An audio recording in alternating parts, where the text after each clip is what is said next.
I grew up without the embrace of a mother's love. She left this world shortly after bringing me into it. My father, supported by our extended family, shouldered the responsibility of raising me alone. At 28, I found solace in the arms of my wife, Emma. Together, we were blessed with two beautiful children, and I began to understand the true value of family. But our happiness was short-lived. At 35, Emma, a year younger than me, was diagnosed with breast cancer. Despite her courageous battle with chemotherapy, the disease mercilessly claimed her life at the tender age of 38. The loss of Emma left a void in my heart and in the hearts of our children. Sophia, my mother-in-law, spoke with stoic grace at Emma's funeral, expressing gratitude for my presence in her daughter's life. Yet, her composure shattered as Emma's coffin was placed into the cremation furnace. In a heart-wrenching moment, Sophia pleaded for Emma to wake up, her grief pouring forth in uncontrollable sobs. It was a moment of profound anguish, unmatched in my life. Sophia had known loss before. Emma's father had also succumbed to cancer at a young age. Despite her own pain, Sophia had lovingly raised Emma. Despite the challenges of being a single mother, Emma's life was tragically cut short before her time. After her passing, Sophia came to live with me in our home. It had only been a week since she moved in when something heartwarming happened. As I was preparing to leave for work, unlocking the front door, Sophia hurried to greet me, clutching something in her hands. "Andy, here you go, your lunchbox," she said, offering it to me wrapped in a checkered handkerchief. "When Emma was well, she used to pack your lunch every day, right? Eating out every day can be costly, so I'll take care of it from now on." Approaching 40, I had started to worry about my expanding waistline, but lacking culinary skills, I couldn't bring myself to make my own lunch. "Thank you so much, Mel." I expressed my gratitude. She spoke to me with a motherly tone, reminiscent of sending a child off to school. "Don't space out. Look ahead and walk properly. Take care and have a good day." Tucking the lunchbox into my bag, I headed to work with renewed energy. At lunchtime, I joined my colleague Smith in the break area. "Did you make that lunchbox?" Since Emma passed away, my lunches have been limited to cheap, deep-fried options from the lunchbox shop. "Mamo made it for me today," I replied, impressed by the array of vibrant and nutritious dishes packed inside.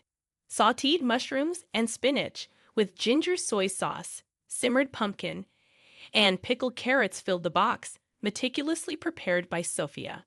I couldn't help but wonder how much time and effort she'd have put into it. In gratitude, I decided to buy a red carnation on my way home. Upon my return, I handed the empty lunchbox and the bouquet of carnations to Sophia. Surprised and touched, she exclaimed, "Oh my, I've never received such a lovely bouquet, not even from your father. I'm sorry for making you feel obligated." "No, it was my pleasure. I appreciate the effort you put into making such a healthy lunchbox," I assured her, grateful for her kindness and support during a difficult time. Concerned about my health, Mrs. Sophia took the initiative to arrange the side dishes on the dining table, expressing her willingness to continue making lunchboxes for me. "If it's okay with you, Andy, would you let me continue making lunchboxes for you? Since my daughter is no longer here, I feel lonely too. But when I'm cooking for everyone like this, it helps distract me and makes me feel really good." Her words resonated with me deeply. The loneliness I felt after Emma's passing was a constant ache, one I tried to numb with work. So, naturally, my response to Sophia's proposal was immediate. "Of course, I'd love to, but please don't overexert yourself, Mel." Sophia's smile lit up the room as she eagerly accepted. "Great, it's settled. Well, if that's the case, I need to start preparing for tomorrow." Despite her efforts to hide it, I had seen Sophia cry alone in her room numerous times since Emma's death. She always ensured her grief remained unseen and unheard by others. In front of me and the children, she maintained a cheerful demeanor, masking her pain with laughter. Yet I knew she mourned Emma's loss deeply and struggled to find hope in her own life. If making these lunchboxes could bring even a moment of solace to Sophia, it seemed like the least I could do. And so, from that day on, Sophia made lunchboxes for us every day. On days of important business negotiations, she would include a bowl of rice topped with slices of deep-fried pork. When work weighed heavily on my shoulders, she packed lunchboxes filled with my favorite side dishes. As the children entered high school, Sophia took on the additional task of preparing lunchboxes for them as well. Occasionally, she crafted adorable lunchboxes tailored to our daughter's tastes. And then, when I was diagnosed with high cholesterol, during a workplace health checkup, Sophia delved into studying nutrition. There were nights when she burned the midnight oil with her books, and days when I gently urged her not to overexert herself due to her advancing age. But Sophia would just smile brightly in response, insisting, "I'll be fine, Andy. Even at my age, I can't help but enjoy acquiring new knowledge." When I was young, there were wars and all sorts of things going on, so I had fewer opportunities to study what I liked. That's why now, I feel like I've become a college student. In that moment, Sophia's eyes mirrored those of her late wife, Emma. Just as Emma would lose herself in gardening magazines all night long, Sophia now immersed herself in her studies. I once told Emma not to neglect her health in her pursuit of knowledge, to which she replied with the same determination as Sophia. "It's so much fun to expand my knowledge, but I'll be careful. Thank you." It was a moment when I realized that both Emma and Sophia were truly mother and daughter.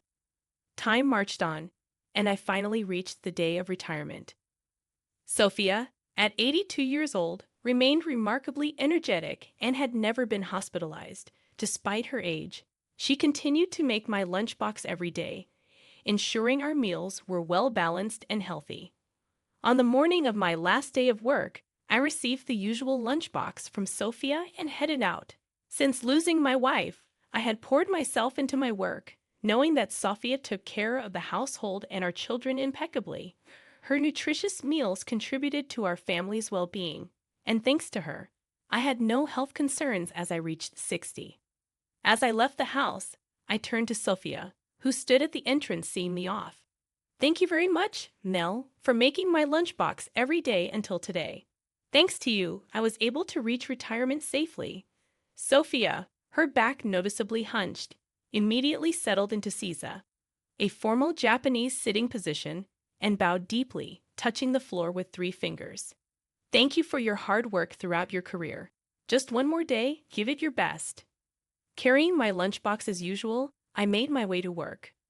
Upon arriving, I stamped the final seal, a task that would typically feel mundane, but on this day, it felt nostalgic. My subordinates bustling around, me, the retiring senior, gently guiding them. Every scene in the workplace felt precious. During the lunch break, I shared my final meal at work with Smith, a colleague who was also retiring. While Sophia's meals could be enjoyed at home, there was a unique sentiment attached to the lunchbox. It seemed to convey a hidden message from the maker, urging me to stay strong and resilient. "Get it together, cheer up.